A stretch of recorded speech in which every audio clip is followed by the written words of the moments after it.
What's up, everybody? Welcome back to Thursday night, regularly scheduled Hostilities with your host, Chuck Winchester, with your host, Yvonne DeBoard, and with your current reigning, defending for over a year, RSH Champion, Josh DeBoard. I know you guys are looking at the screen right now. You see another guy. You see another very, very special guest joining us all the way from the UK, Mr. Alec McCarthy. And not only is he a special guest, he has all kinds of stuff going on. He is the Talk Sports US editor, and he's the co-host of the Talk Wrestling, which is live every Monday, 7 p.m. through 9 p.m. Follow him on Twitter at AlexM_TalkSport. What's going on, Alex? Thanks for joining us tonight. Thanks for having me, guys. This lovely late night wrestling talk for me here in the UK. Thank you for the invite.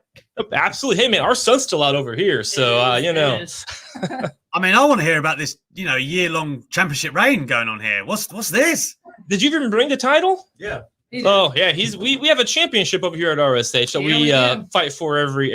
I like it. Yep, we do. And this fool's had it for over a year, so I can't predict shit these days. The full horse right. Yep. That's right. San Martino predictions over there. All right. Yeah, so we do every pay-per-view, we do predictions, and there's like points per match, and whoever gets the most wins. I've just had the most points for 374 days now. To be fair, there's been some ties, and tiebreaker goes. It's like disqualification. Tiebreaker goes to the champion. Right. There's been ties. So, That's true. I like it.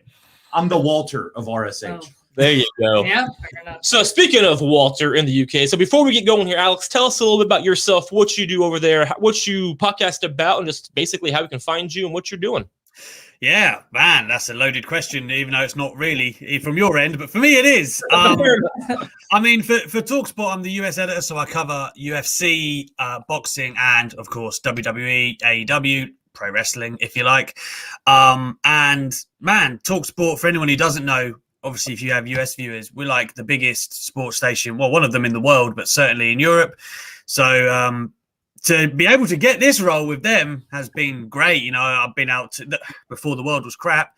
I was at the Royal Rumble, going out there and covering it for TalkSport. I've been to like Fight Island for UFC and stuff like that. So I'm a real life journo, guys, right? I'm credentialed. Yeah.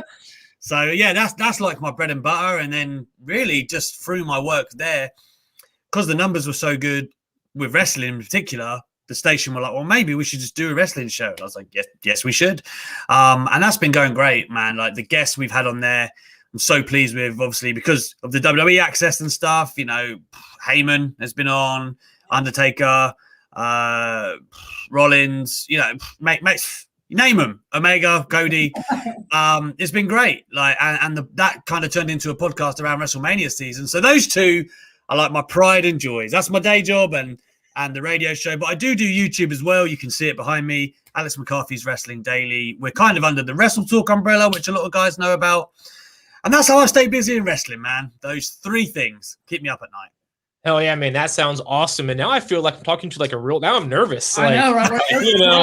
Like shit. We are. I should go get my diploma and shit. That's what I should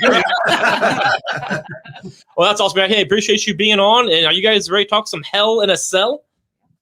Yeah, man. I assumed you watched it. I mean, I guess I should have asked. I wouldn't have come on the show, man. I would have gone, nah. Listen, you don't get all those credentials not watching the product. Right, exactly. Right. All right, well, let's get right into it here. So, Joshua, what's number one on the list here tonight? So we'll start on Friday because they moved it. The match that was moved from Sunday to Friday. Roman Reigns and Rey Mysterio ended like we imagined it would. Alex, what was your thoughts on this match? And did you like the move of them moving it to Friday? I mean, not to like give it away or anything, you said we're starting here. Well, where we finish is why this match happened, right? Because Fox got one, so USA have to get one. That's pretty much the deal. And when I think about it, the Hell in a Cell card in its entirety, and would it have made a difference to have this one on there? I guess having 3 Hell in a Cell last year was a bit much. I can understand maybe them thinking we could afford to maybe go for some ratings elsewhere. And to my understanding, Smackdown popped a good number. I think it was over 2 million for the first time since May. So I guess in WWE's eyes, the Vince McMahon lens, which is always a dangerous thing, I guess they think good move. It's moved well. The match itself, you pretty much hit the nail on the head on the intro. Exactly how you would imagine. No one is stopping Roman Reigns at the moment. It is, if you thought he was getting shoved down the throats, years ago, but now it's kind of like, shove him, come on, because he's the best thing going. And WWE is certainly obliging us. So Ray is just another entertaining obstacle along the way. And I think that's the theme for Hell in a Cell. There was a lot of results that you could predict, but still the journey to that result was entertaining. And yeah, I thought this was good. And I'm all for Roman staying strong right now. Nope, yeah. Absolutely. I agree with that. I do too. We all knew that he was going to beat Rey Mysterio. There's no doubt about that. No doubt. It was cool they had never really faced each other before, and it blends in with the Dominic story. So, by the way, is he still alive after that throw out of the ring a couple weeks ago? Because unconfirmed. That was brutal. And Ray took that. It was the photo on our episode title, or our episode page, was Ray taking that bump against the cage. Out, he got power bombed into the cell. Yeah, that was a hell of a bump as well. That was a bad bump. That was a bad bump. Well, Timmy White lost his career over less. Let me tell you that. For anyone who doesn't remember, 2002, all he did was get chucked outside the ring, hits the cell, shoulders gone. Thank you very much. No more effing for you. I think when it comes to like Roman and Ray, and this is kind of something we touched on before we came on air, Ray is just one of the guys that Roman can work with on SmackDown. Like if Roman could keep the title for the next 6-7 months, and it wouldn't be a problem because you've got guys, right? And I know we're about to have a draft like at the end of August, beginning of September, but still on SmackDown, like ostensibly speaking, you got Sammy. He never really did one-on-one with Edge. If Daniel Bryan was to make a return, Big E, of course, that story is yet to unfold. That Shinsuke, that Cesaro again, like there's like a list of guys you could carve a story out, and Rey Mysterio, of course, being in that mix. I just feel like SmackDown is such better set than Raw is, because I look at Lashley and who he's got, and there's guys there, but are there any interesting, fresh options? And whether I feel that way because I want Brock Lesnar, I don't know, but that could be it. I don't know. For SummerSlam, I would bet money it's going to be it. But he'll be with Lashley at SummerSlam. I hope so. And right, so who we have Reigns against at SummerSlam?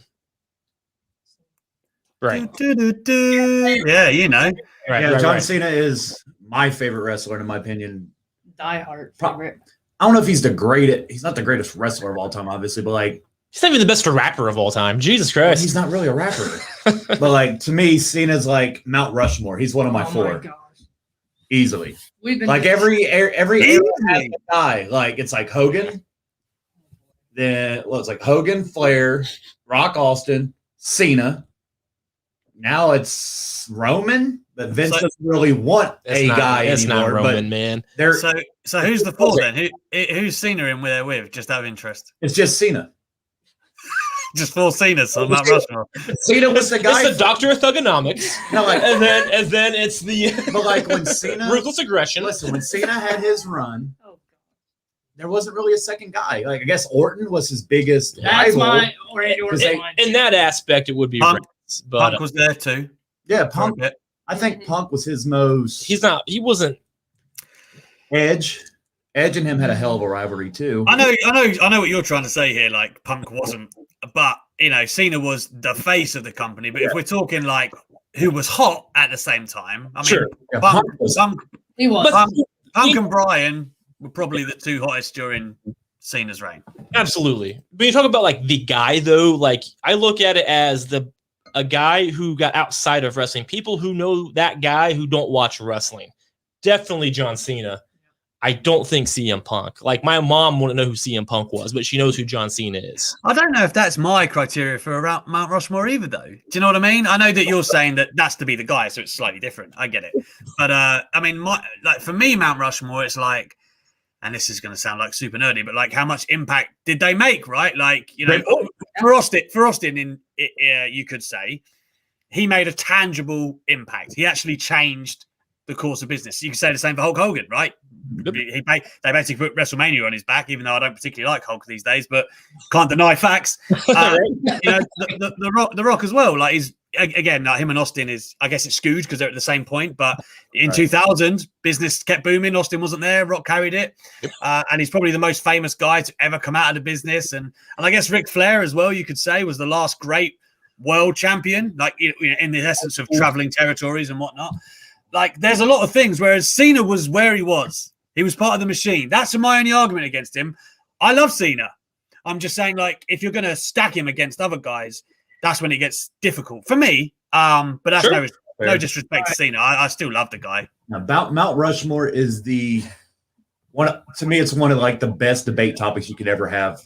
Like we've had 2 or 3 episodes dedicated to it. Probably more than that. And every episode, my 4 changes. Like, it's like you could make different cases for like I just made that specific criteria, but then you could go, well, characters, and then like Undertaker's on there, or in ring, and then Bret Hart and Shawn Michaels enter the discussion. It's all like everything in wrestling is interpretation, right? Like it is just basically subjective.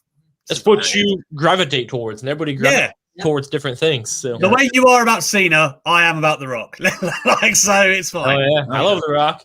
My favorite of all time is definitely HBK Shawn Michaels, but The Rock, I watched WWF because of The Rock, so can't beat that. When I was a kid, Stone Cold drinking beer, beating up his boss was like, I was like, how can you not enjoy it? I was like, I'm watching this every Monday, and here I am 25 years later. Yeah. As a kid, I had hair. I didn't understand it. As an adult who's older beer, I totally get it. Are you saying WWE is part of the issue? You're losing your hair? Probably. There's all the stress. Nowadays, with Vince's decisions, yeah, probably. This Hell in a Cell chat's going great. All right, let's get to one of the positive things that's happened during this pandemic. And it's the rise of Lashley finally getting the world title. For sure. And it looks like more good news, which we were talking before we came on about Drew specifically. Love the guy, but man, he needs to do something else, to do with the title, at least for right now. Boy, in the worst way. I enjoyed this match. I didn't get as upset about the schoolboy finish or whatever at the end. I kind of dug MVP getting in the cage or in the cell. I thought that was a nice touch. He called me an idiot today, by the way. Yeah. On Twitter. Yeah. So there it is. So my brother is Ben Axe, by the way. Chuck Winchester's my wrestler. So he said, and I tweet. We don't know who Ben is. Ben said, and I quote, "I can't believe Bobby Lashley stole Godfather's insurance." MVP Hashtag replies with, "You're an idiot." And to piggyback off that, Ben's reply to that was, "Yeah." We So don't know I who get Ben it. is on I this compliment MVP Sunday night after Hell in a Cell, and He he did. compliments us back. Then he goes and talks shit about him, and so fucking Porter. yeah. So Your answer to that, have you ever seen Paul Felder, the UFC fighter, right? Have you ever seen how somebody basically calls him a pussy online? He's like, he said he's washed up. And he was like, you wouldn't say that to my face. And he goes, I know, you beat me up. Ben's known for chanting things at wrestlers. We know. Live event should be fun again. Yeah, But it will be. to get back to Drew, it's a good match, but we were talking about this before we went on. I think it's very interesting. So I want to get your take on that because we've been debating this Summerslam. Hell, we're trying to book WrestleMania 39 about an hour ago. So like we always try to look far. So with Drew specifically, I know he's got the last chance match on Raw this week. It's him, Styles, and Orton. Correct. What would you specifically do with him going into SummerSlam? Oh man, I'd keep him away from the title picture for sure. And again, like I'm, in fact, even to the point of ridicule, I'm a big Drew fan. And I thought he did amazing 2020. I really did. Like I thought on every pay-per-view, he basically knocked it out of the park as WWE champ. But my God, he needs to stay away from that title. And it's like the reverse energy now, where people were saying, give Drew another run in front of fans and, give him the pops that he deserved during the pandemic. Nobody wants to see that shit now. Like he's been too close to it for too long. They need to take a breather. For me, I mean, the Sheamus story, walk right back into it, but make him a tag team, put him in a tag division for a while, like real distance, like just give him that, or give him sink him into a story with somebody else who's maybe on the come up and wants to break into the main event scene. But I think if you put him in the tag division, at least you could play off RK Bro, and then there's AJ and Omos, and there's still that main event talent kind of caliber feel. That would be fine. And I still think that the Drew Sheamus story had chapters left in it, right? So that would be what I would do for Drew. You mentioned the Hell in a Cell finish. I was like, I wasn't annoyed by it, but I just thought he could have put him in the Hurt Lock and it would have been the same. Like, he had his back turned, MVP, keep it all the same up to that, but then just get him in the Hurt Lock. Simple. Just get the full Nelson in. Like, to me, I'd rather have that than the schoolboy. And only because WWE is intent on making us jaded by the schoolboy. Like, that is it. Otherwise, totally fine. If you'd seen it in AEW, you'd have gone, oh, that's fine. But because it's WWE and there's a distraction / schoolboy every single week, kind of dilutes it a little bit for me. But yeah, I think Lashley Lesnar, get Drew in the tag title picture. All right, I had an idea for Drew. I told them before you came on before the show. So there's another person. He's actually my I guess if I don't really have. I have a lot of wrestlers I enjoy. I don't really have favorites, but the Fiend's probably. I mean, I have every shirt I think he's made so far, so he'd probably have to be my favorite. Him and Elias are my two favorite, even though Elias is booked like shit, even though he deserves way better. Elias is a great guy, by the way. I've interviewed him. He's a great guy. Oh, hell yeah. So awesome. Drew went, I'd have Drew win Monday. Then the fans are going to be like, oh, God, here he goes. Now he's going to win the damn briefcase, and everybody's going to get pissed off, which wrestling fans are always mad anyway. But you do have Drew kicking it. You have Drew climb up the ladder at Money in the Bank. Lights go out. The Fiend's little shit plays. Lights come back on. Drew's gone. Like, he's not on the ladder, but he's just not there. I'd book Drew and the Fiend together. They've never came across paths that I'm aware of. That kid, the Fiend needs to stay so far away from the title. I never want to see him with it again. Like, it almost ruined his character twice. Mm-hmm. I mean, the Goldberg thing was terrible, and they created a pay-per-view so Roman. Please don't talk to me about Goldberg, man. Yeah. But anyway, go on. You don't like stop. Our most popular podcast we've ever done is called Goldberg, and it's me and him screaming about how terrible that was for 2 hours. Because it's a fucking joke. We record on Thursdays, obviously, but then that Saudi pay-per-view was Thursday, and here it aired at like noon. So it was over. So it was like we were freshly pissed off from that match. It just went off. But like, it's been a joke since the 90s. It's unreal. I think if Drew and the Fiend could feud for a little bit, and you know how the Fiend changes people. Yeah. So you can slowly turn Drew heel, and then Drew can just start being that guy that, like, listen, I carried this company during the roughest time it's ever had. You guys were sick of me. And then he'd be like, hell with you guys. Now I'm going to kick everybody's ass, and I don't care what you guys think. And then he can build his way back up.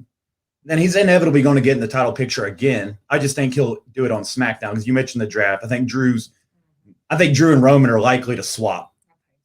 I honestly do, even though Roman's been money on Fridays, and I'll hate to see him leave. But as much as Raw struggles, they have to do something on Raw, to help them. especially in their women's side. But I think that's it's just rough. They need a complete reset. They do.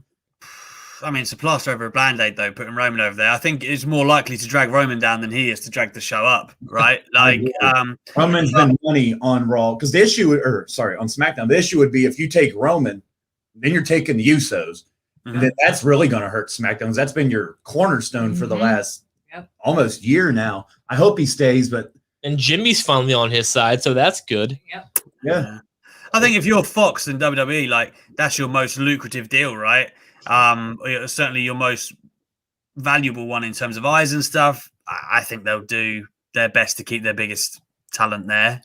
Personally, I think Fox would argue replace them with. I think Fox would argue Roman Reigns leaving. I agree. And Vince would give what Fox wants. I think they care more about Fox than they do USA at this point. I think if this week taught us anything is how much TV partners actually do have an influence on Vince and on WWE. And I'd even heard things that they were unhappy with the whole SummerSlam deal, right? Like, because that's August 21st, Errol Spence and Manny Pacquiao, same night, same town. And the Fox, of course, have like an obligation to that as well. So they're like, why are you trying to it's making it difficult for them because they can't benefit from having it on 2 nights. It's taking some audience away. Right.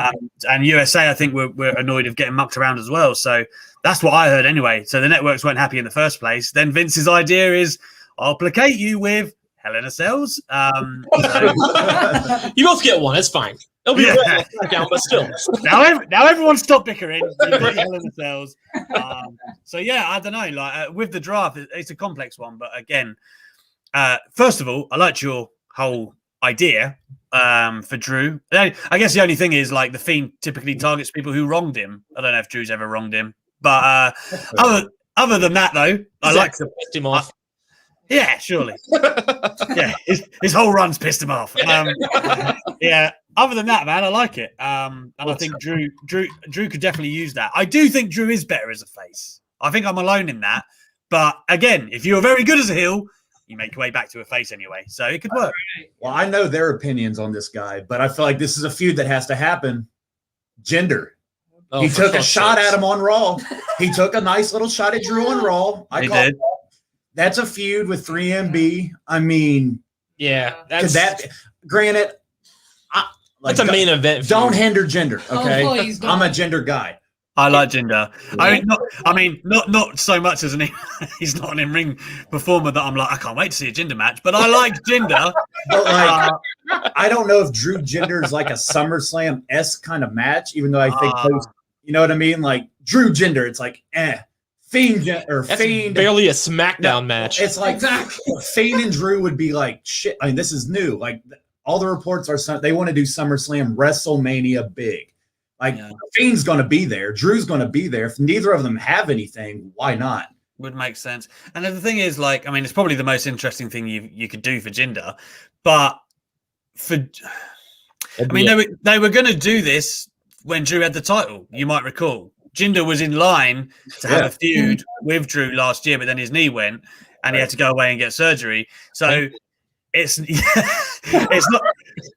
like WWE wouldn't do it, is what I'm saying. Like it's plausible in their mind. And Drew, one thing I'll say for him, and as someone I know mildly well, he loves a story, right? Like a story is basically what he wants to sink his teeth into. It was a story of his title reign when you think about it, with Dolph and Lashley the first time around.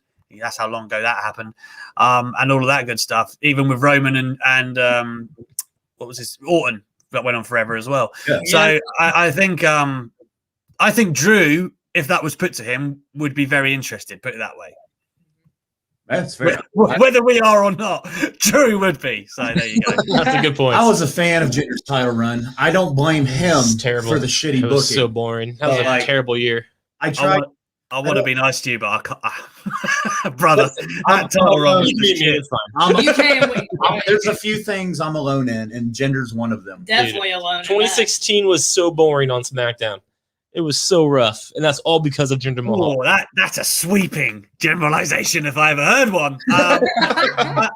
I thought SmackDown 16-17 was pretty good after the draft, but the Jinder aspect for me, like I went to SummerSlam. There's a reason I've had this for over a year, and it's not because of Jinder. The Orton feud, or not even the Fiend, the Orton Wyatt feud was terrible on SmackDown, even though it should have been awesome because they're both amazing, but it wasn't. And then Jinder was just, oh my god. Yeah, I went to that SummerSlam that year, and it was, you might remember, Shinsuke and Jinder, and every man and his dog was like, well, Shinsuke's going to win, and Jinder won. And it was like, oh, like that's what the Barclays was like. Oh, I guess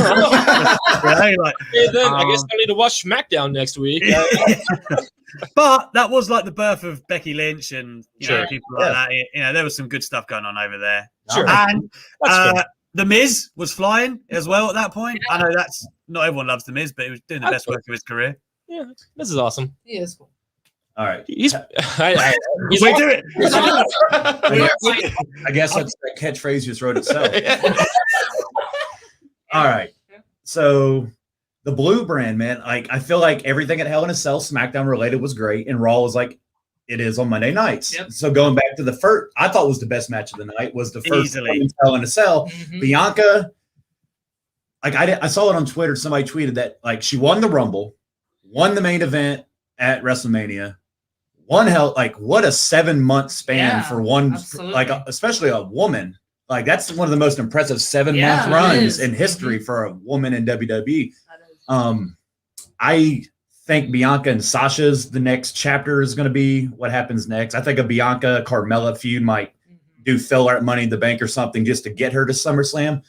But what was your thoughts on this? I thought this easily was the best match of the night. Easily the best match of the night. Man, the women have set such a ridiculous bar for Hell in a Cell. Like I would say it's nothing under sort of 4.5 stars. Like by the Meltzer metric. But I mean, for me, if you're going to make Bianca Belair like they have, and they really have, putting her with Bayley and Sasha Banks is a hell of a way to do it, man. Like you can't speak to their ability enough in that regard. But make no mistake, like Bianca's been handed nothing. She has all the tools, right? Like she is special, and I thought they accentuated it really well in this match. Like the hair is a unique thing for Bianca, but they keep finding ways to make it interesting. And I thought the way they utilized it in this match was pretty cool. Some of the callbacks for Bayley as well from the Hell in a Cell the year prior, like the innovative stuff with the kendos. For a match stipulation, I think they've had 40, or maybe they've had like 50 Hell in a Cell matches now, something like that.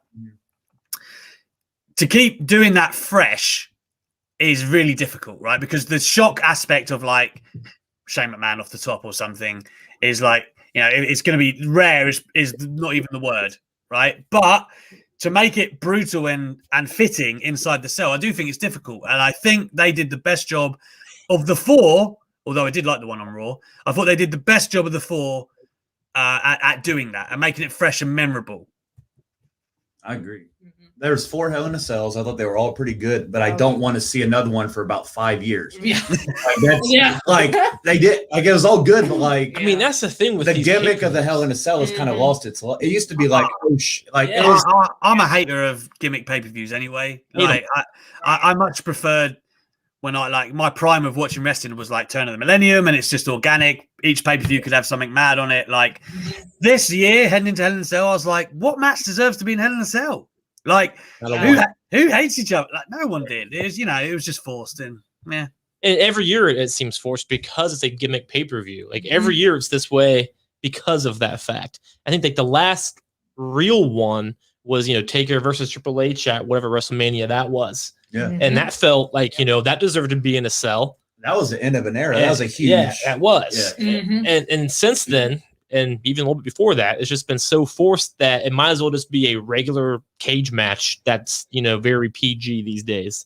Yeah. I mean, that's what I think the gimmick pay-per-views do. You could even do like War Games in NXT. And I love War Games. Sure. Yep. But it's like, this time of year, we better put a faction together to fight Undisputed Era. That's basically what they do. Right?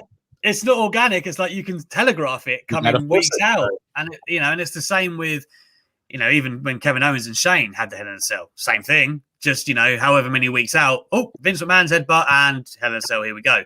Like, and that's pretty much WWE's gateway these days. Whereas the story should be the fundamental part that leads you there, right? And now they've got themselves so many road markings of this is going to happen here, and we've got this event and then this event.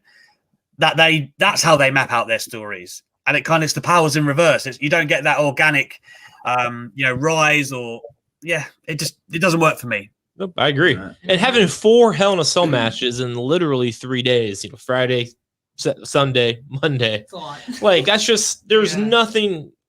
There's no point. They're all the same. So it's just like blah. That's why I fell asleep before the main event on Sunday because I didn't even mean to. I just fell asleep because I already saw 2.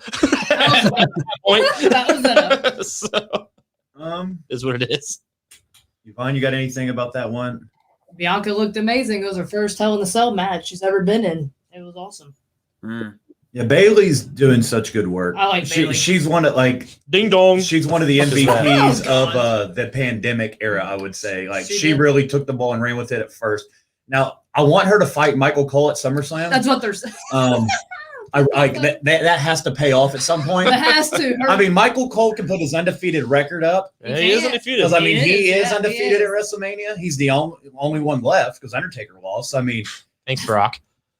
Yeah, but I don't know if that's. We'll segue from that terrible point. I'm not sure if Cole can else. handle it these days. He's gained some weight. I'm not sure he has. I'm not sure he's ring ready. He just gained like good weight.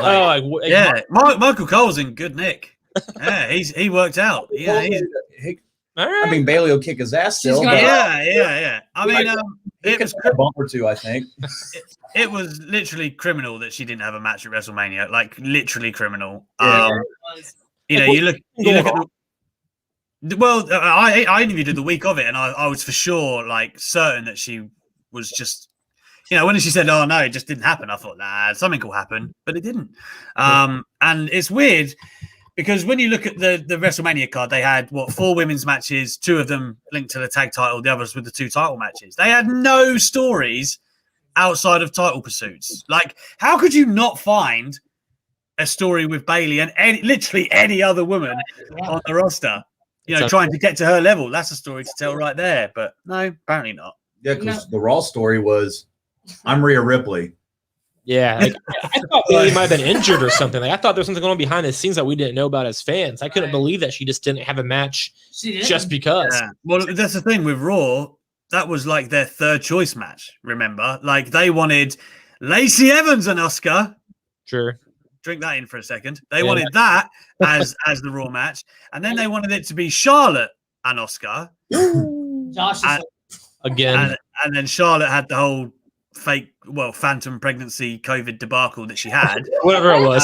Yeah, you know, she did explain it, but yeah, it's tough. And then she was out, and then that's why they put Rhea in. Rhea had been in the main roster since the Rumble, which is crazy. She was backstage at Raw every episode, and they went, nah, not this week. Every week, nope, not this week. And then Charlotte was out, and they were like, well, 2 weeks before Mania, fuck it, go on. Why not? Why not? Yeah. Fucking unreal. And 3 months later, like they're treating WrestleMania like every other pay-per-view. It's like, no, this should be thought out months in advance. Right. Like, oh wait, WrestleMania's next week. Shit, what can we do? I was pretending Vince was in this room a few weeks ago, and I was screaming like, WWE, this is your chance. Like, live fans are coming back. This is the most sentimental you're going to get fans back. Like, you're getting live fans back. So, like, you're going to have the, oh my God, we missed being here live. So, like, you're going to get the most appreciation from them right away. Don't fuck up the draft. Get the rosters set. All these great ideas that you're saving, because I read a report that Vince is like, yeah, we know it's still waiting for the fans. Like, when they get here, you better deliver it. Because this is your chance to, you know, wrestling fans, we forget stuff anyway. But like this last year, we'll forget all about it. But you better deliver at SummerSlam. It better be huge. You better get, like Lashley and Lesnar, you need to deliver something big. Cena, like Becky Lynch should be back, I would imagine, by then. Because I know she, like, I think she's ready to roll. But I can't wait for that. Yeah, and here's why. Because if Rhea and Charlotte are fighting for their 6th time at SummerSlam, I'm going to lose my mind. Because I feel like they've been fighting since WrestleMania. Of last year. Yeah. And that match I actually really enjoyed, even though Rhea should have won. But neither here or there. That's when I lost my title.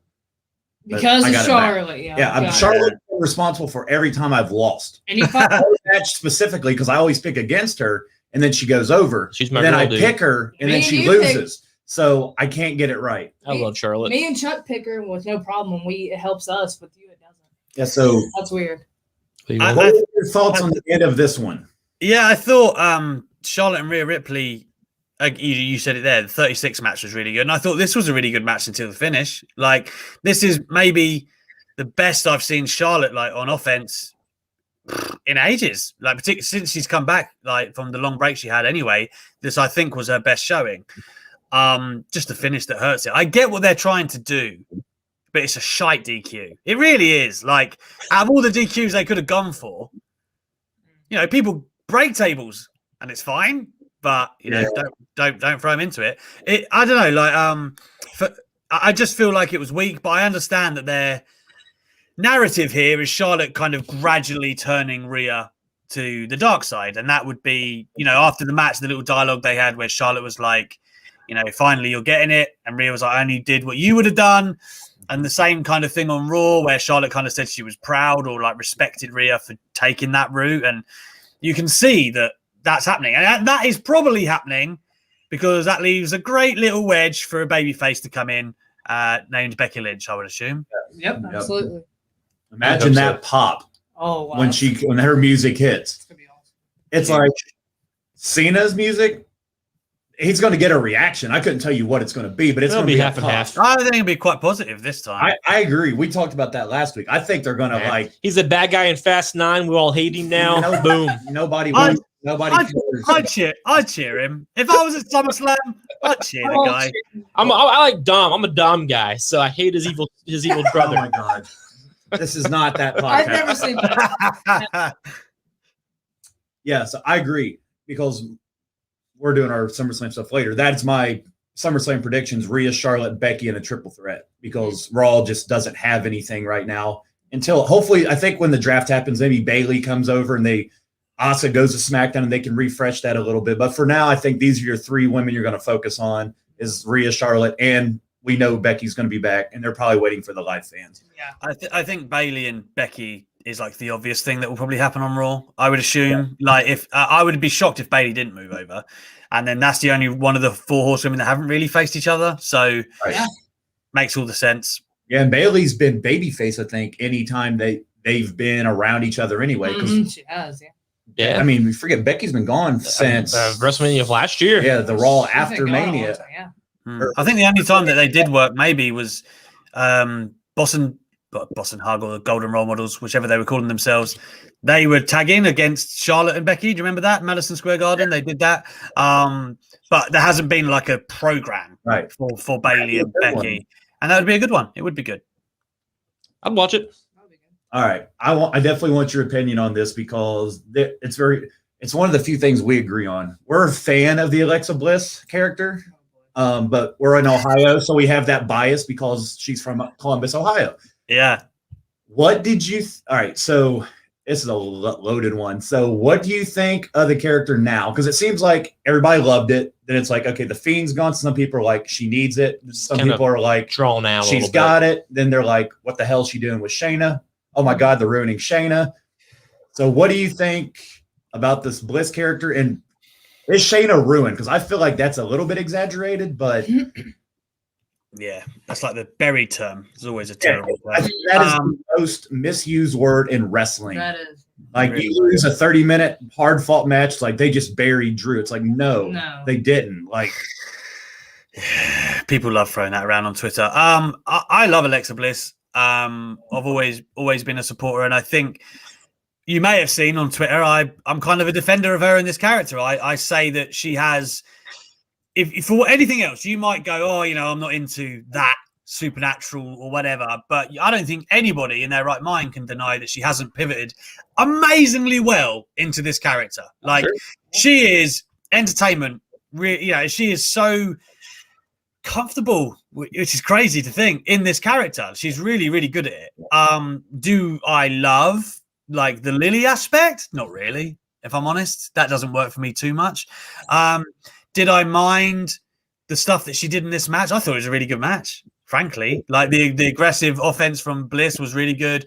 I thought her and Baszler had good chemistry and like kind of working in and out of the submissions. And again, like, if you're a pro wrestling fan, I think you're going to have a hard time, particularly WWE, if you don't have an open mind to the outlandish. Because from time to time, Boogeyman had fucking worms out of his mouth for half of his career, and Undertaker's going around and trying to marry people, unholy unions. Kane's got thunderbolts coming out of his ass and stuff. Like, it's I mean, like, yeah, come on, have an open mind. It's just subjective as to whether you like it. To me, it's always based on, is it good? Not like, oh, I can't believe this. I can't suspend my belief for this. That's not what it's about. Am I enjoying what I'm seeing is what I value in my wrestling. And frankly, what I saw with her and Shayna, I watched it and I was entertained by it. So I'm not going to like sit here and can it, but I will say that the dull aspect of the I guess, not the story, but Bliss's character, not overly hot on that. Sure, I get that. It was a really good match. And Alexa, like you said already, is owning this character. Her acting skills are amazing, and she makes it believable, just like Taker, just like Kane.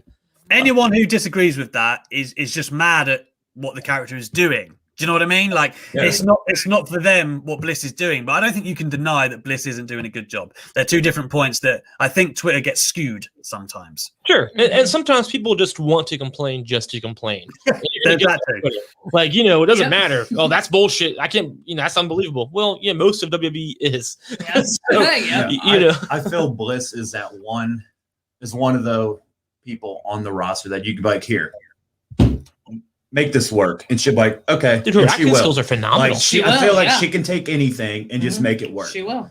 Like, she's also very good in the ring. Just we haven't seen her in the ring as much, but like, she was the first Raw and she's SmackDown fine. Women's She was, Champion yeah. ever. Like, she's very decorated and all that. And I think the biggest problem with this match, it wasn't even, it's not, which isn't, I'm not saying it was bad. It was a phenomenal match. I like Shayna Baszler a lot, but like, honestly, Baszler's acting skills don't match Alexa's acting skills. So like, to see like, you know, Baszler being the high school bully, this doll's in my way. I don't like this doll. That's kind of cringe.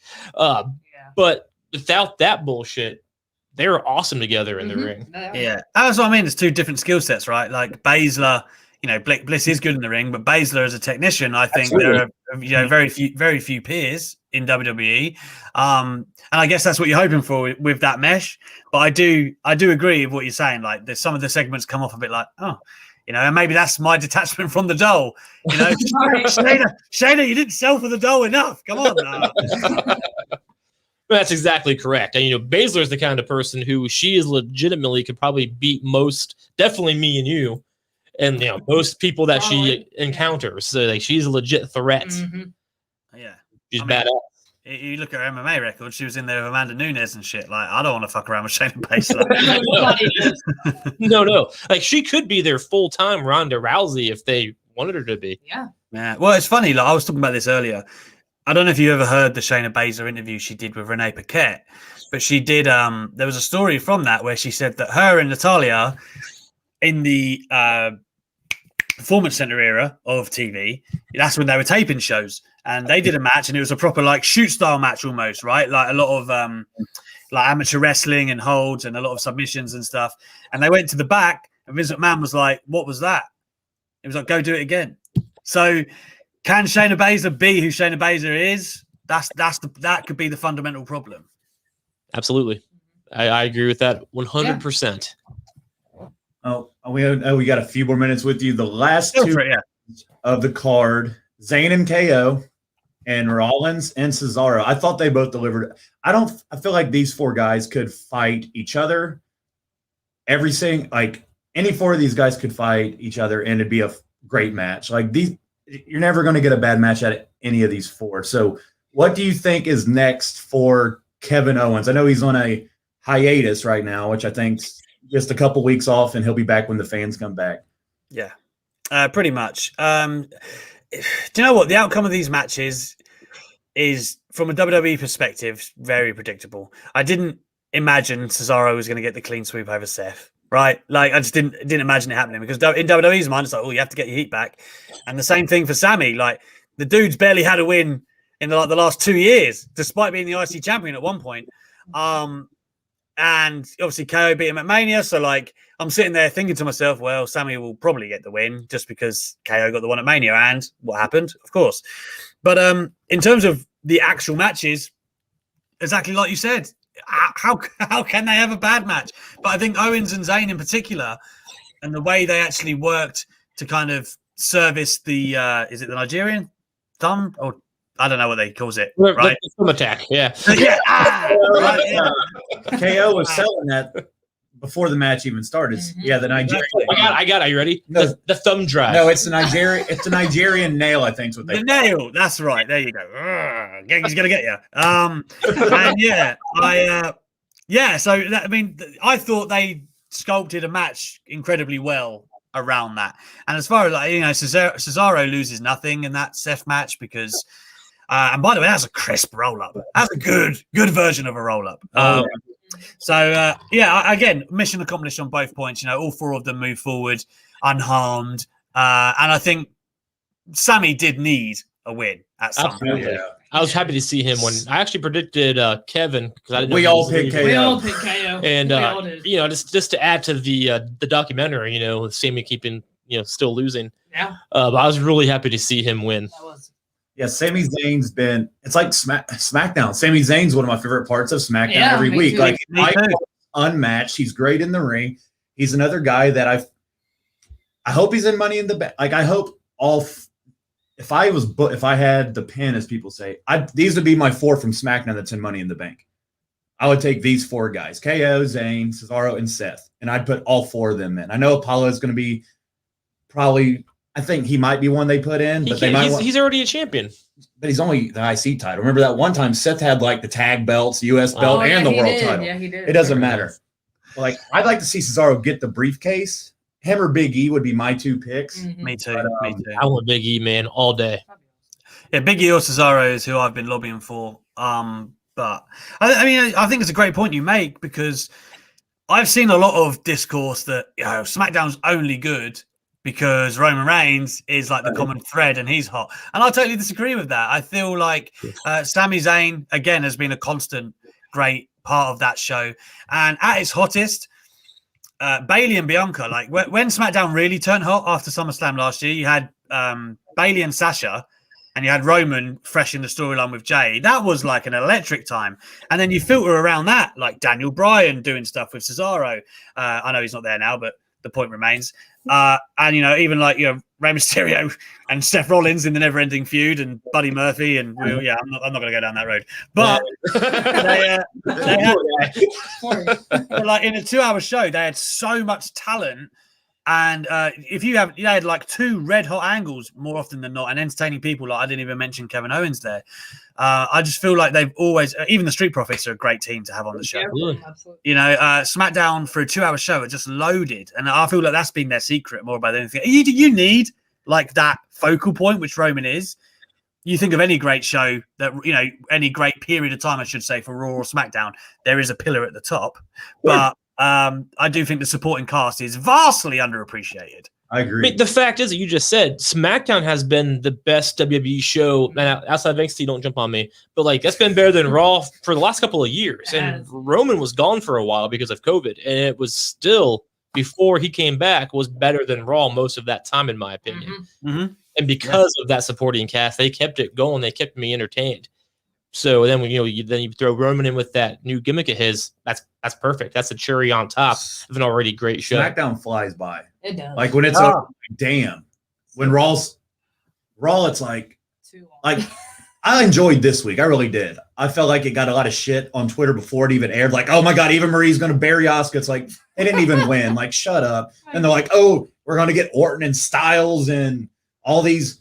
They're not pushing nobody. It's like none of them won their match. Like, just chill out. Like, Raw wasn't as bad. I get the criticism. I thought this was a good week for Raw. It was a good week. Very good week. I usually fast forward a lot of Raw. I did not fast forward this. I enjoyed the hell. I think Xavier Woods had a breakout kind of moment in hell. That elbow drop was really good. Yeah, he like did. this, I think that elevated Xavier a little bit too. For knowing he was going to lose, it was a hell of a fucking watch. It was like his first big main event kind of match. It's like kinda he's been funny. with New Day for a while, Sure. but like singles.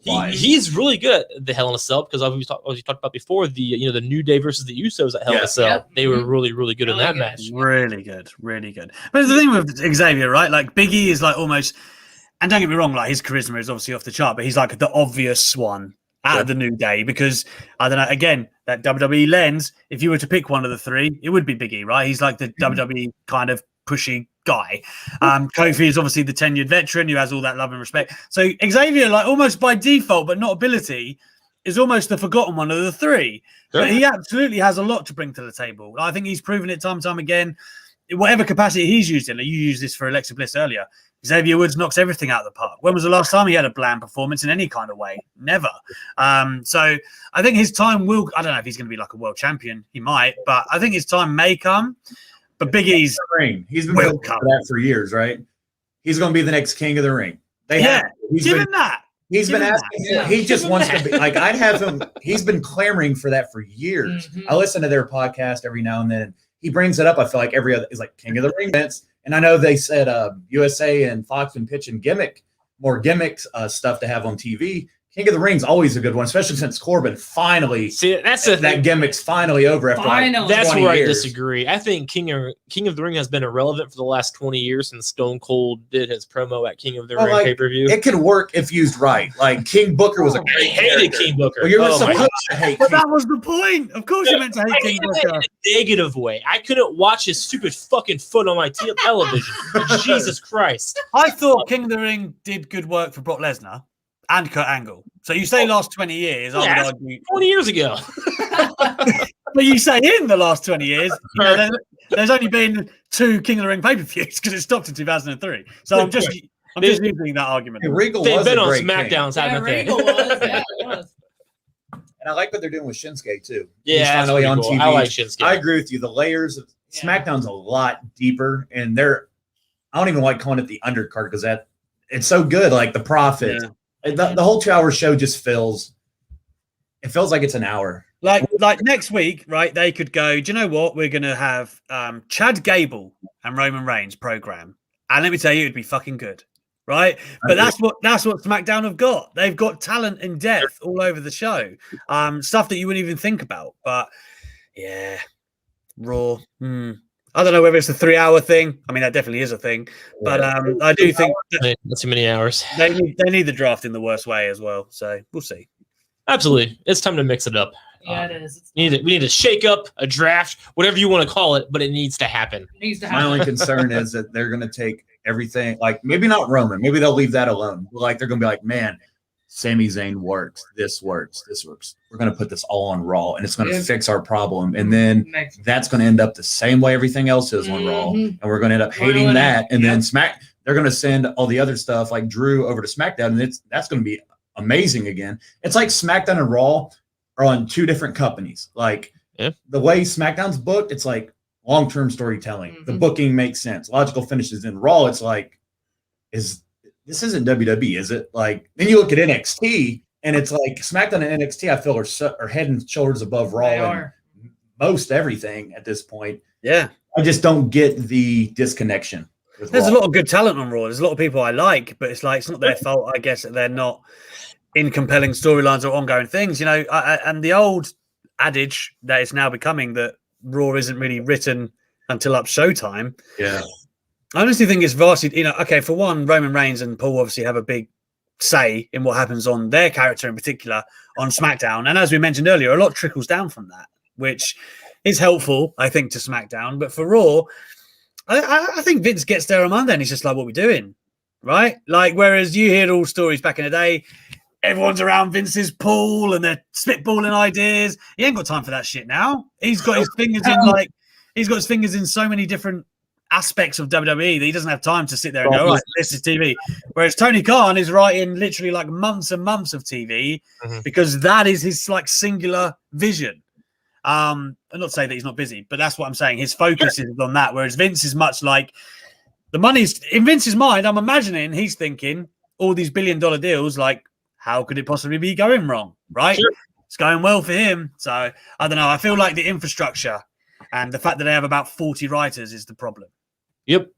All of that is correct. I just think Vince needs to trust his people, right? Because he's busy being elsewhere, so he can't micromanage that if your brain's over here. And 40 writers is too many. Knock it off with writers.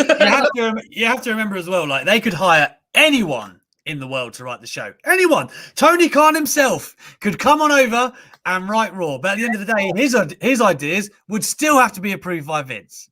So, like, no matter who you hire, the infrastructure is always going to end up, the buck stops at Vince. So whatever you like or don't like, for better or worse, it doesn't matter who comes up with the ideas. It really doesn't. And that's one 75-year-old man saying this is good or this is bad. And at the end of the day, it's 2021. And what a 75-year-old man thinks is great might not be great to the general audience. Right. And he's got so much money, he could just be like, I think it's great. Fuck it. Exactly. I'm not saying he does that. But at the end of the day, he's not wrong because he's making $1 billion a goddamn day. I feel like that's what he did at Money in the Bank. And I'd honestly laugh out loud if it happened again. The year Brock came so back, nervous. See, he thinks it's going to happen again. Brock's music's going to hit. He's going to come out and take the damn briefcase and fight Lashley, and that's how they get there. They might. Initially, I was pissed when he threw Ali off the ladder, even though I still don't understand why Ali just didn't rip the briefcase and Rey Mysterio off the building. Yeah. Yeah, I feel like sometimes he's like, you know what? Let's kill somebody. Hell, hey, they think they're pissed off. Watch this. Hey, Goldberg, you want another title run? You make me want to go to bed. Waiting for you. But yeah. Yeah, man, that pretty good event. Looking forward to the live fans, though. Yeah, Money in the Bank absolutely. outside of the Rumble is my second favorite pay-per-view. It's the one gimmick pay-per-view that I do enjoy. Yeah, it works. It Fun. works. But looking forward Although to I did like Money in the Bank at Mania, but I do think it works as its own show, and it's a good landmark. Like, to me, and this is why I think King of the Ring should be a thing. I always thought King of the Ring, Money in the Bank, Royal Rumble, they are great ways to make people. Even if like you don't go all the way on them each time, I do think they're a good way. Like King of the Ring, unfortunately, it's become like you win a prop rather than a title run or anything like that. But Money in the Bank, I don't think they've handled it great the last few years in terms of, I mean, I'm not going to go through all the winners, but fuck. Otis, Asuka didn't even win it. Like, she just won the title with it. So the intrigue of who's going to cash in was just lost from the jump. Yeah. But I do think they have a chance now. There's a crest of guys who are on the cusp that you could legitimately give that to, and it would push them over the edge. And I'm talking Big E's and Cesaro's. They're right there, in my opinion. They're right there. If you want to push them forward, Vince has got to do it. But I suspect he won't. Yeah, John, I was so happy when Morrison's a guy I think could be that guy too. I love Morrison. Like, I would love him, Ricochet, any of the guys that qualified on Raw Monday. I'd be okay with getting the briefcase. So real quick before we let you go, Alex. Yeah. Think about this though. So all of these underdogs who we thought were going to lose are winning. They're all going to be in the Money in the Bank, and then all of a sudden, Brock Lesnar's fucking music hits. He comes out giggling like he does, and then just takes the goddamn briefcase. Screw all of these guys who everybody loves, and that's where we're at. Yeah. Again. Yep. Just saying. Would they do it again, though? I don't know. It's such good shit. So, like, I will say, though, that, to get to Lashley Lesnar, you don't need that. Because Lashley has been so vocal about how much he wants him. I agree. Even if Lashley's the champion, if Lesnar shows up and says, come on then, Lashley says, yes. Even in character, Lashley would go, absolutely, yes, let's do it. I felt like if Lesnar comes back, he's not coming back like Sheamus. I want that US. Like, you know why? He's not coming back for nothing less than.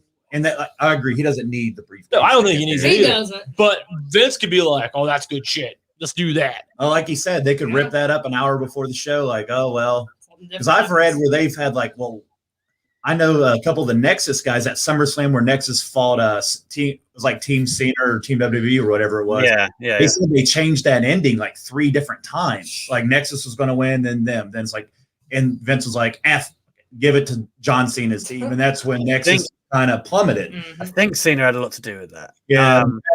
I believe in Jericho's book, Cena changed. It might be the different match, but there's definitely is a Nexus. You're right. I've heard on other podcasts them interview various Nexus people, and they're like, yes, Cena did, especially Michael Tarver. He was like, yes, Cena didn't want us going over. That's and ridiculous. Cena got what he wanted. Wade Barrett should have been the champ, man, 2011. I'm telling you.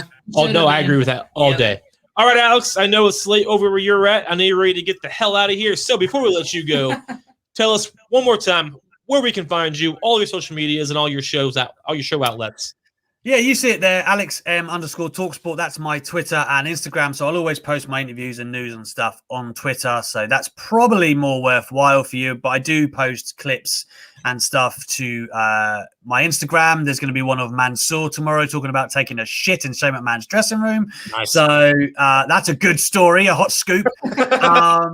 So yeah, of course. And as I say, talksport.com/wrestling is a lot of where you'll find that news. And my show is every Monday, but it's on podcast form, literally anywhere, Apple Podcasts and Spotify and all that good stuff. Just type in Talk Wrestling and you'll see the goods. So yeah. All right, brother. Again, thank you so much for hanging out with us tonight over here at RSH. It's been our pleasure. You are awesome. I can't wait to follow thank you. your work. Absolutely. Thank you very much for the invite, guys. I enjoyed it. Absolutely. Thank you. You have a great night. All right. I feel like I just learned a lot more. I didn't. Yeah, that dude's amazing. He is. He knows what he's doing. He's one of my favorite follows on Twitter. Oh yeah, I'm gonna start following him. And You're a terrible co-host. yeah, I guess I could lie. Oh, I already follow him. We already follow him. We're that great. Listen, I like to be honest with my fans. You know, the 3 of them, and so that's what I do. All right, so now we're going to get brutally. So now we have to get back to this. So this is Money in the Bank's next. So this is You're off. I'm on a buy. You're off. But you're not by. You're just off. You're not involved in this at all. See what I did there? So this is happening. I created that. Yep. So the Money in the Bank You look good. briefcase, which I also won last year. But you're not gonna do I will this not year. win this year. Yvonne and Chuck will go 1-on-1. Yeah. I will make predictions, but they will be irrelevant because I'm pretty much getting a bye. So I will defend my title again at SummerSlam. Five. You're off till SummerSlam, So brother. good. So The my beautiful reign will be collage I just made this 437 days by then. I like how she picks the picture of me with my little fucking hands in my pocket. Looking That's like the an only idiot. picture I can find. You look like Orange Cassidy. But like the uncool with my sunglasses up. And I took the picture. We were inside. We were inside. I took the picture of you holding the briefcase, I and mean- I cut you out. Yeah, like she cropped me out of both pictures. Get out. So like of I here. was in that picture with you Where- at Legends, and I was at this picture outside with her, and I got cropped out of everything. Where me and Chuck's at is where your hands are. I covered your Oh, hands. with our dude, picture. Yvonne, we should totally, if you put that graphic back up, you know, where Josh is, we should totally do like a promo with like you on the other side and like talking shit. That'd be fun. Yeah, I made that this past week. I did. That's good. I love making those. All right, and what else you did? We got a lot of comments. Holy crap. Oh, Matthew Graves, thank a first-time listener. Appreciate you tuning in. Wow, that's awesome. Who's falling over? Falling over. It looks like you're about to fall. Oh, yeah. Sorry. Matthew Graves, thank you so much for watching. I'm just now going back and looking at your comments. I was not paying attention to the comments at all because I'm not a very good host, as Josh already mentioned. But anyway, Yvonne picked our topic. We don't normally do top fives, and we talked about this for the last 3 weeks. I agree with that. It's Cesaro's time. If he doesn't go over now, then I he's not agree. going to. I I agree. agree with that I all do day. too. Anyway, moving forward.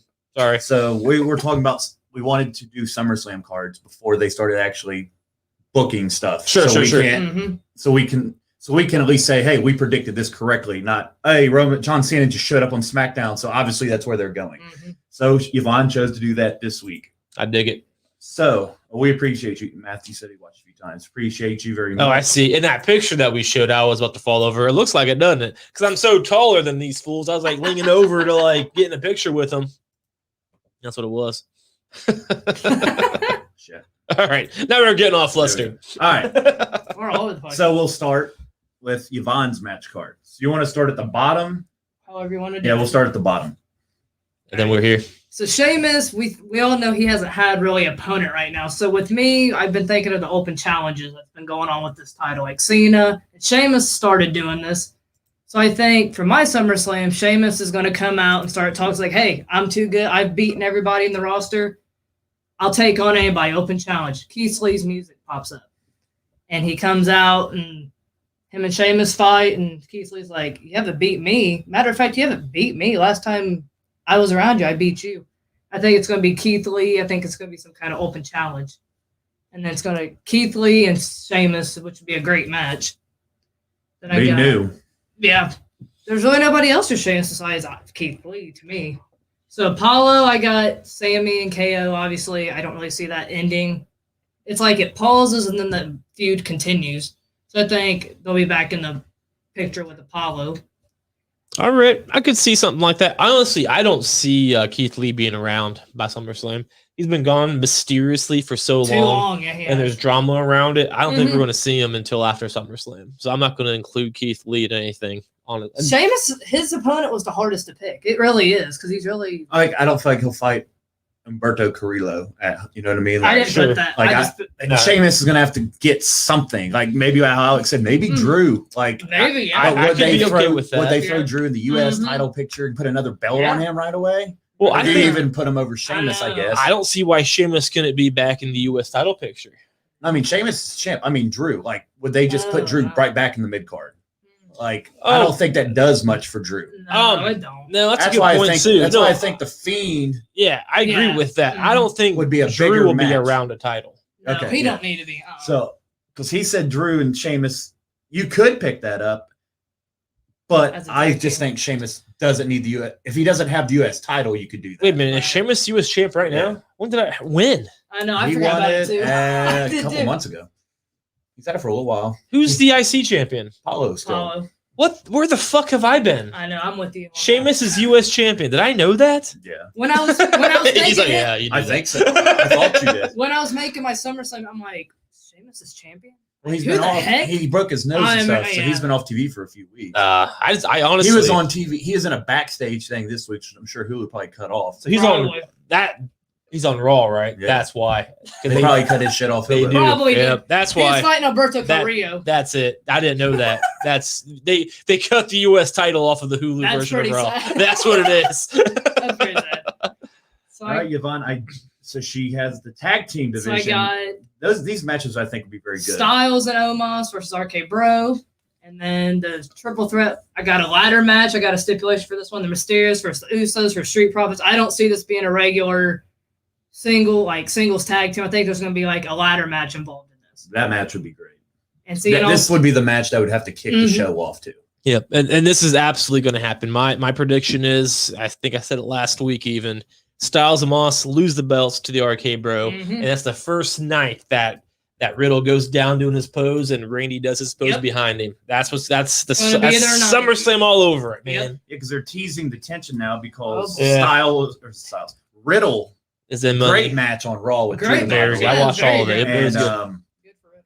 but Orton's not in, and Orton doesn't like that. Nope, he's And busy. especially if he I does, didn't like it especially if either, Orton so. doesn't win I didn't like Monday it either. and he's like not in at all, he might cost Riddle, He which causes could. tension, Oh, boy. and then they have a couple months to get on the same page before I SummerSlam. like how Riddle's like, I'm always here for you, bro. What are you talking And about? Orton don't even look. Orton, I love I Orton. like how he gets out of the ring, grabs his coffee cup, like he's carrying it everywhere. Man, like I was watching that match, like I was really invested in the Randy match actually, and I was like, oh, get him. And then I see Riddle coming out, and I audibly said, oh no, And Orton, he's like talking to Orton. Orton's not even looking up at him. He's like, because I avoided the spoiler, so I didn't know who was going to win.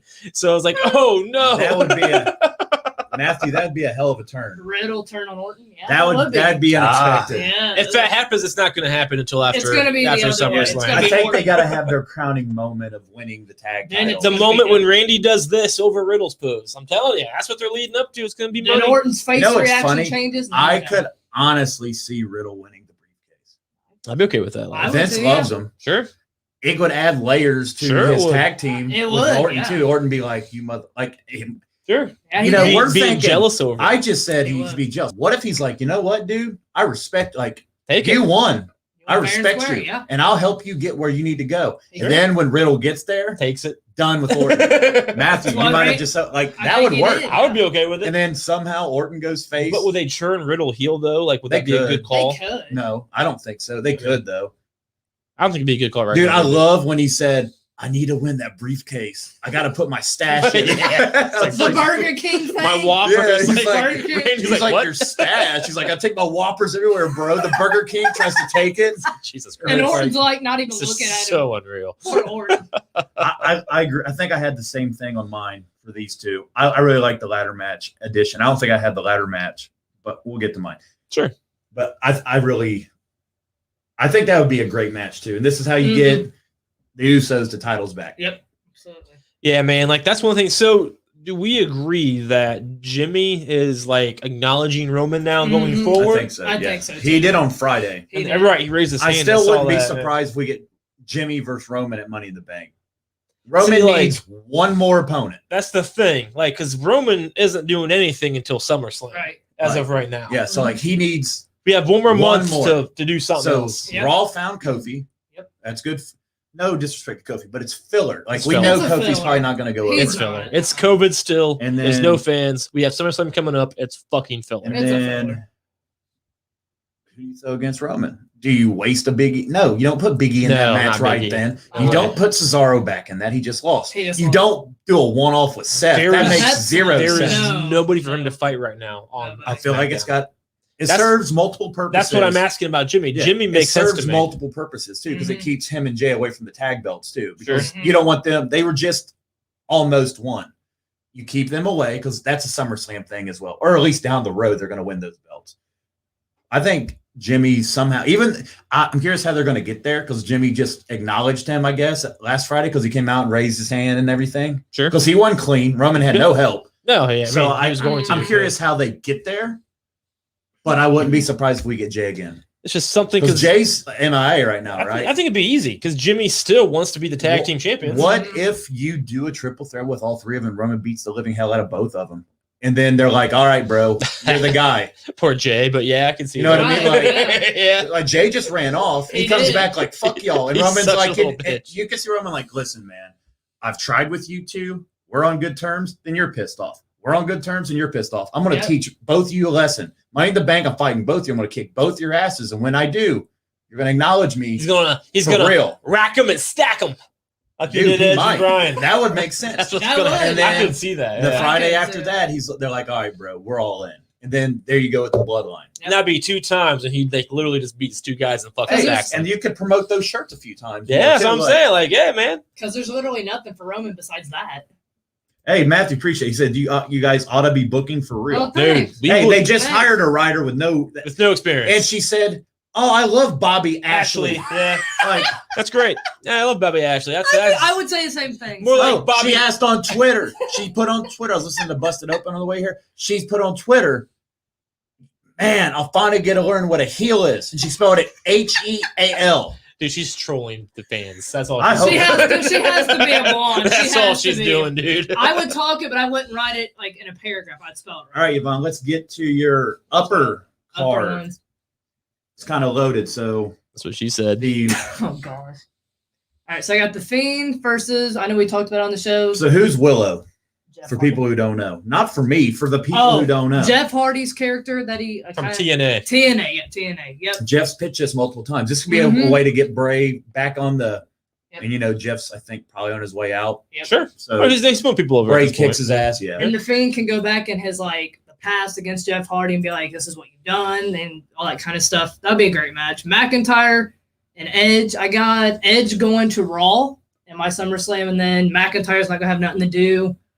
And Edge is like, you never faced me. That's where we disagree. I think Edge will go to Raw and go.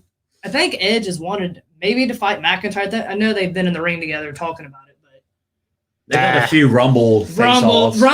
That's what it was. Yeah, that was more just of like they were kind of hitting at who's Edge going to go against at that point. I just don't think it's going to be Edge and McIntyre. It's got to be Edge and Rollins. It has to be. They've already got. Well, to be in her defense, she made this before it was leaked. That's definitely where they're going. Sure, but to be fair, I'm not deleting it off the articles. Hey, it can have at least pre-stand. You know how long it took me to find a damn picture of Edge and Drew together? Hey, it could happen. It's not out of it. No, they had a whole promo against each other right after the Rumble. They did. Yeah, they had a whole thing. It was good. You never know. Like I really thought it was going to be Edge and McIntyre at WrestleMania there for a minute because I didn't think they'd put Edge on SmackDown, but I wasn't realizing. Oh, Fox, duh. I won't stop believing that it could. Okay, Journey. I know, right? All right, so what else? I got Alexa, Shayna Baszler, Nia. I don't really see this feud. I think Nia's going to be thrown into it because of the Baszler and Alexa match at Hell in a Cell. You've seen Nia got involved, throw her right in it. And then Bianca, Bayley, and Sasha.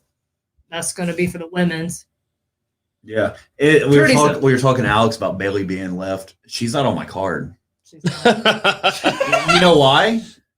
So, she just lost to Bianca clean. Yeah. How does she get back to this spot? She's like Charlotte. She'll find a way to get back. Let's assuming she's not in the women's title picture. Who's she feuding with on SmackDown? That's the thing. Or does she join a makeshift?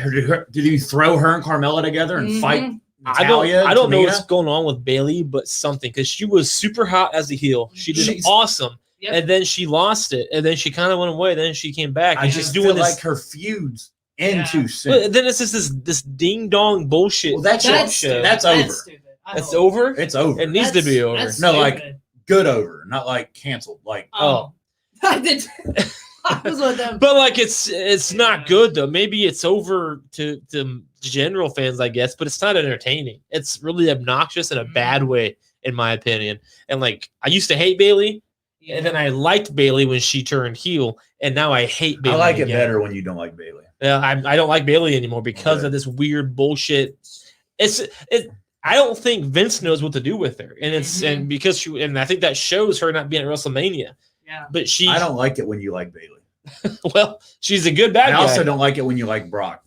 Well, if Brock goes against Roman Reigns, I'll like Brock because that feud I think could be really entertaining with Paul Heyman in the mix. I like this triple threat. I hope this is what it is because I feel like Bayley'd be real. This would be a great match. Sure.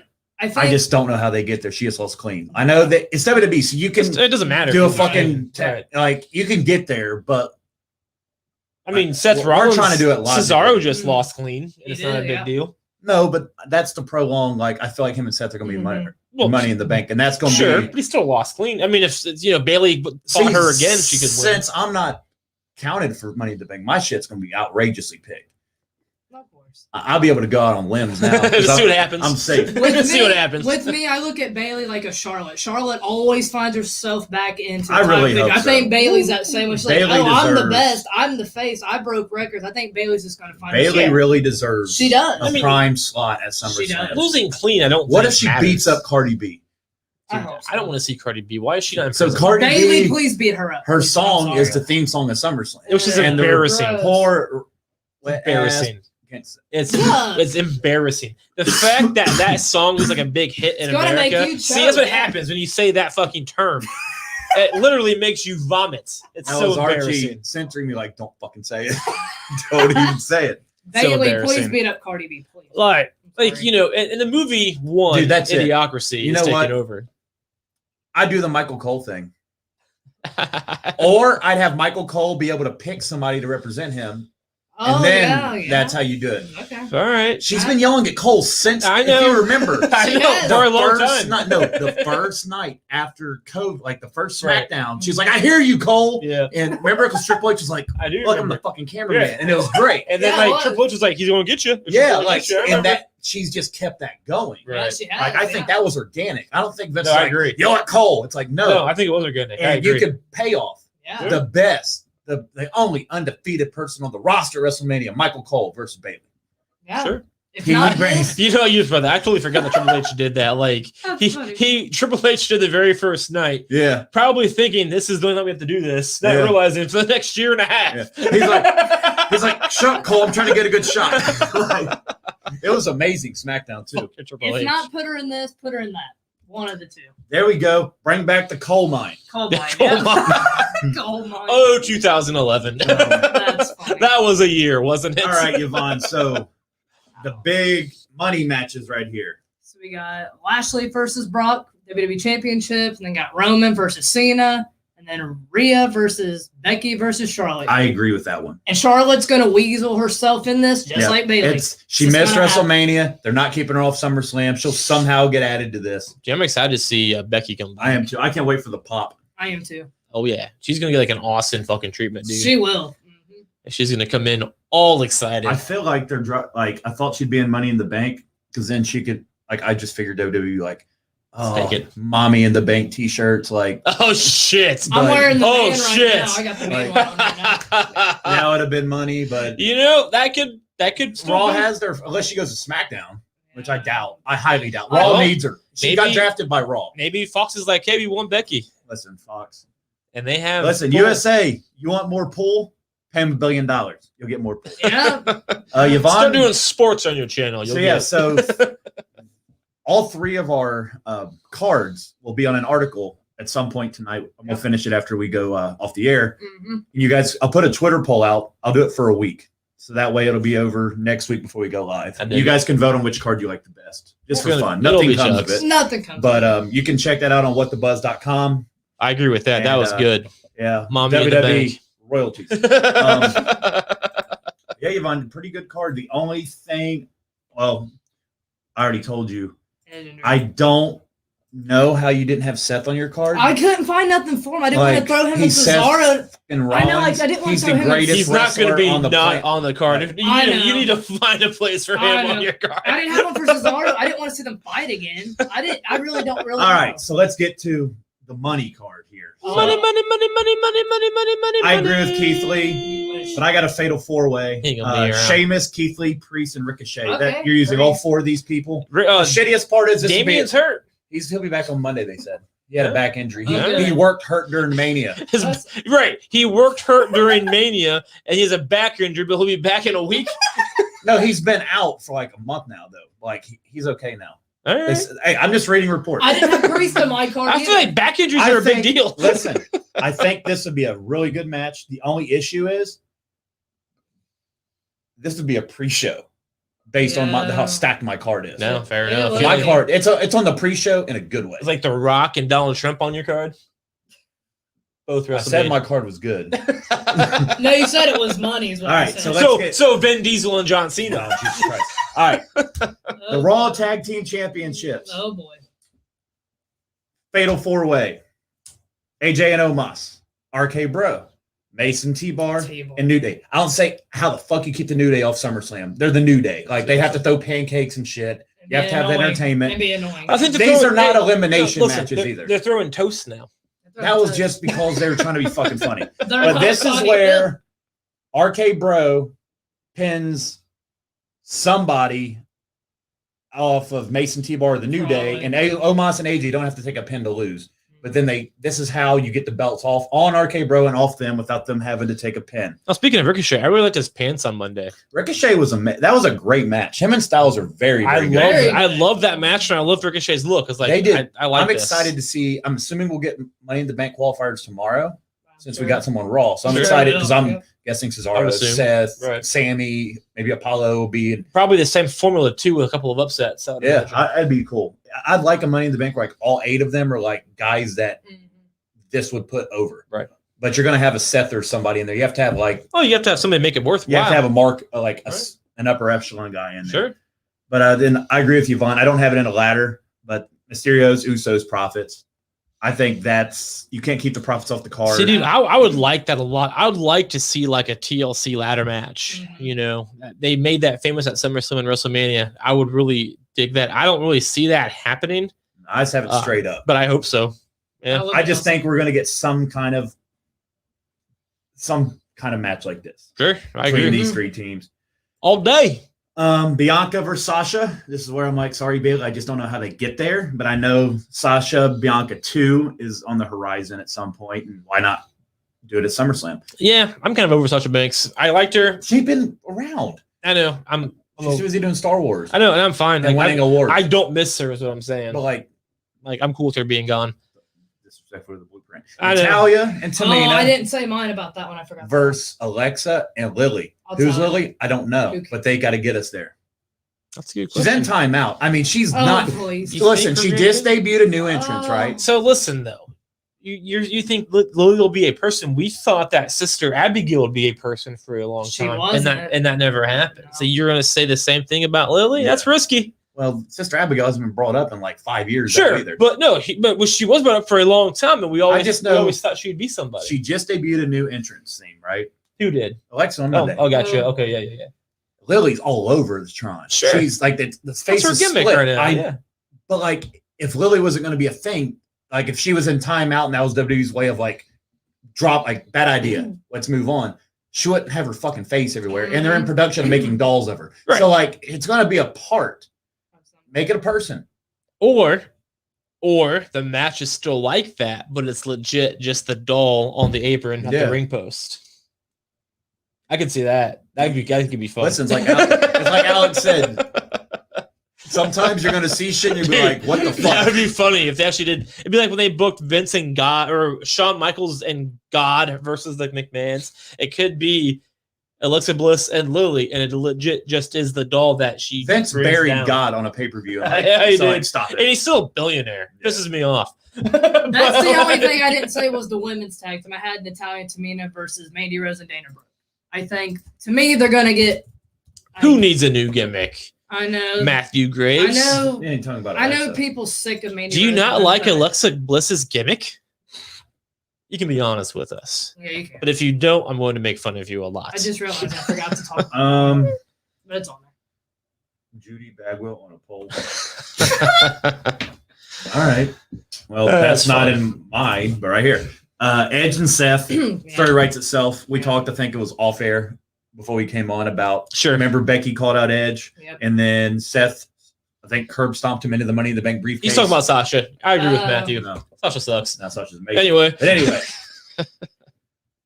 Fiend and Drew kind of already went over that earlier when Alex was here, so not going to get into that deeply. I think that match would be great. It could change Drew, and then Drew could. I agree with that. I didn't think about it until side. you said it, and then you said, I'm like, I dig that. It's honestly as simple as Vince being like, Drew's a super, like Drew's main event guy now. Sure. It's solidified. Bray is their biggest merch seller. Sure. They're not going to be on Bray this card. is probably their most talented fucking individual when it comes to just being you. When you talk about a pop when you come out, Fiend's entrance after he's been gone since Mania. He lost Orton, he disappeared. He lost at Mania, yeah. And he came after after Alexa screwed him. Yeah, so Mania's in. And he was gone before that too. Like he was gone, came back for Mania, then it's gone. So again. 3 months away. Then live fans, the Fiend's entrance is going to be it's going to be great. It'll blow up. So it'll blow up. This is perfect, and people are hating Drew. They love the Fiend. Drew. This is where you get to turn to Drew. I think he's getting the John Cena treatment perfect now. way to get there. Rhea, Becky, Charlotte. We haven't seen Rhea and Becky fought on an episode of NXT back, I think, when NXT was part of Survivor Series, and Becky beat her, but it was a really good match. Gotcha. So there's groundwork. Yep. But what Alex said earlier about them getting Rhea heel to where her and Charlotte's out there arguing, and then Becky comes and her music hits, and she's like, "Listen, bitches, my division, I'm the man, I'm back." Epic pop. I think that's your triple threat. Yeah, there it is. Yeah, I can argue that. Shit. Back top of the card. Spoiler: we all three have the same WWE Championship and Universal Championship. Known at this Lashley point. and Lesnar, Right, yeah.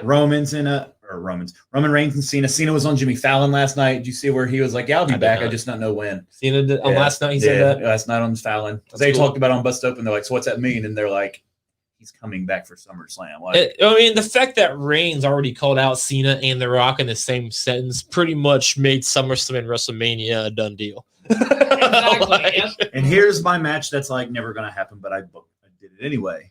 It could. So like all our cards are stuff that could happen, right? Sure. So Apollo, Big E, somehow they've been talking about bringing Alistair back already. You have Alistair in your SummerSlam. I have Alistair in it. KO. That is ballsy. So Edge, Zayn, and Cesaro. Weird compared to that. But here's the thing. I got Cesaro with the briefcase. It's like he's not going to win this, but he's got to be on the card. He's Money in the Bank. So people are like, "Why Cesaro? You're burying him." First off, you don't get buried if you're on television, right? Unless you're Lana and you're getting put through a table every week. But this could be like a 6-way match. 7 times. What do they call it? Championship scramble or something. Fatal 6-way. I'd scramble it. Put 15 minutes on the clock. I think it's called Whoever scramble it. What does that mean? Remember they used to do them like you put 6 people in the ring, put 30 minutes on the clock. Oh shit, KO's champ. Oh shit, Zayn's champ. So last guy, I got when the timer turns off, you have a champion. I forgot that. Yeah, they used that match a couple times, haven't they? And I think they used to do it. I think every couple years. Yeah. But I think that'd be a great way to utilize all 6. You want to get all the talent on this card you can. This gets all 6 guys. Give them about 15 minutes, and then there you go. Then the obvious 2. Sure. Lashley, Lesnar. I mean, those are money. The only issue is who goes on last, which I get. It has to be Roman and Cena. It has to be. With Lesnar, the way Lesnar works, I put it as probably the first match. He wants to leave. He's historically. It's like first or middle because you want a few matches in between. Mm-hmm. Yeah. I never did like the back championships. Sure. Except like on a 5 or 6 I agree match with card. that. It was when you because the back to back the one that goes second to last is the one that's shit on. Yeah. So like this, I feel like the only thing that's like who's Lily? It's like I'd make it Shayna. I want to be the doll.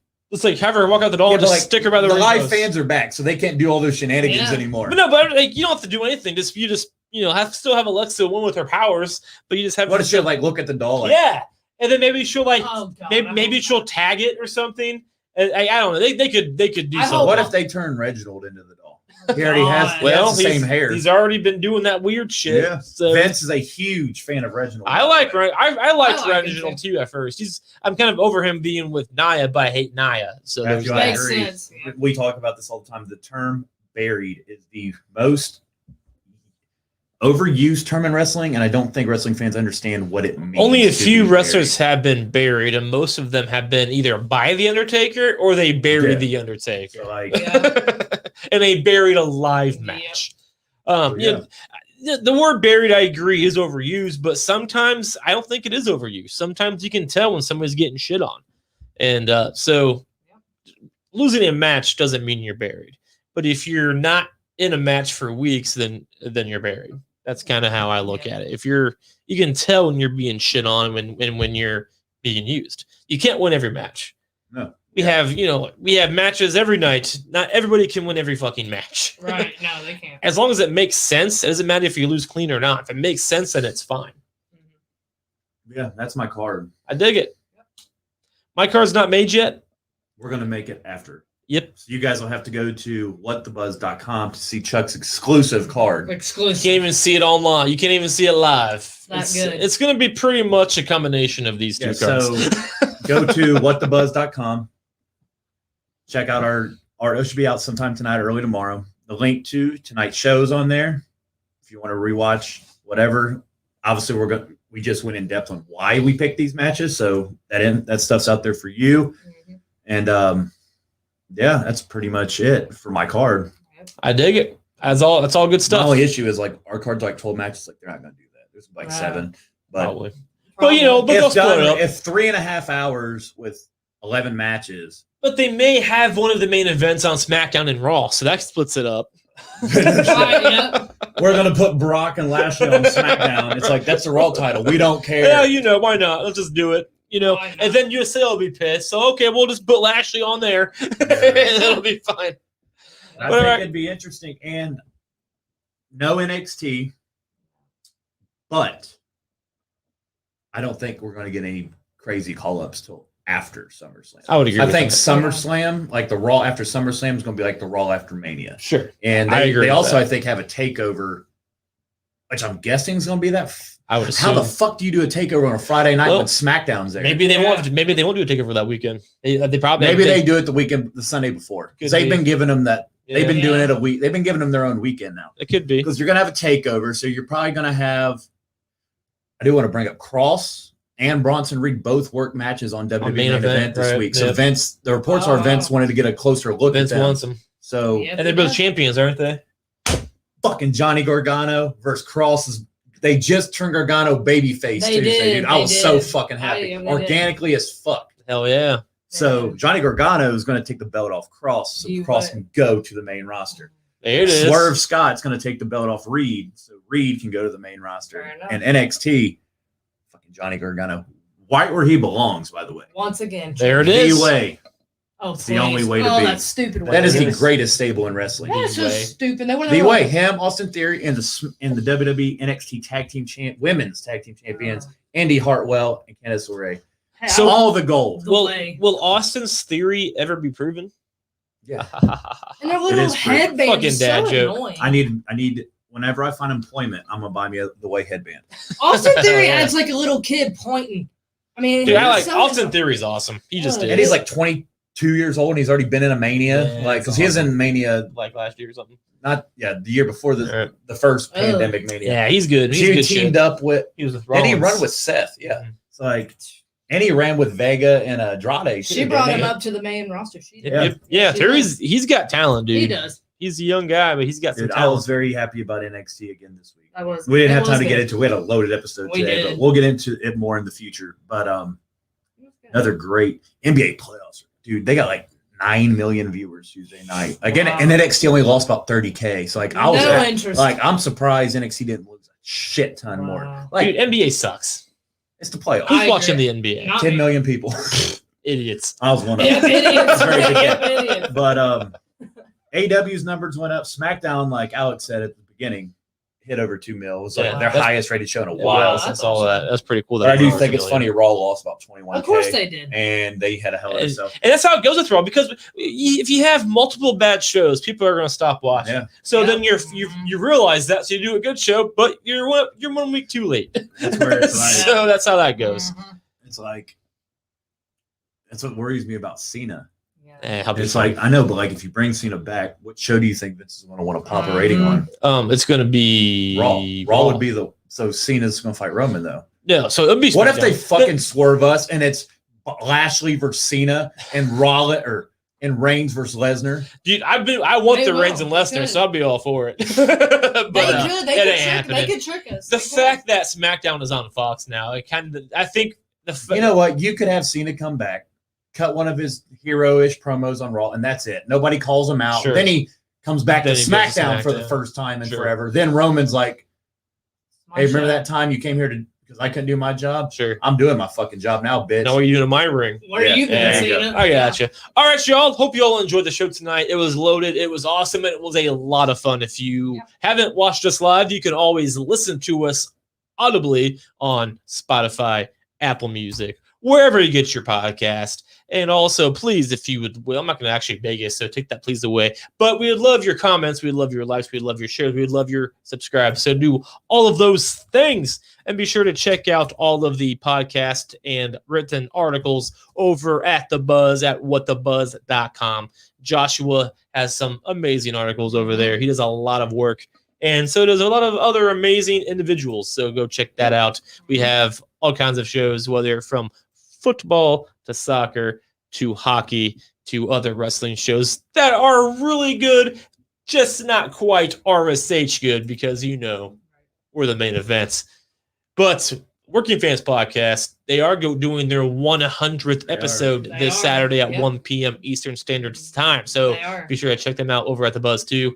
Great wrestling show. 3 awesome dudes who know their stuff, and they work hard, and they are great fans. So check out the Working Fans Podcast 100th this Saturday, again, 1 p.m. Eastern Standard Time. Anything else to say? I know we pretty much wrapped that up. All right, guys, hope you all enjoyed the show. And until next time, continue to fear regularly scheduled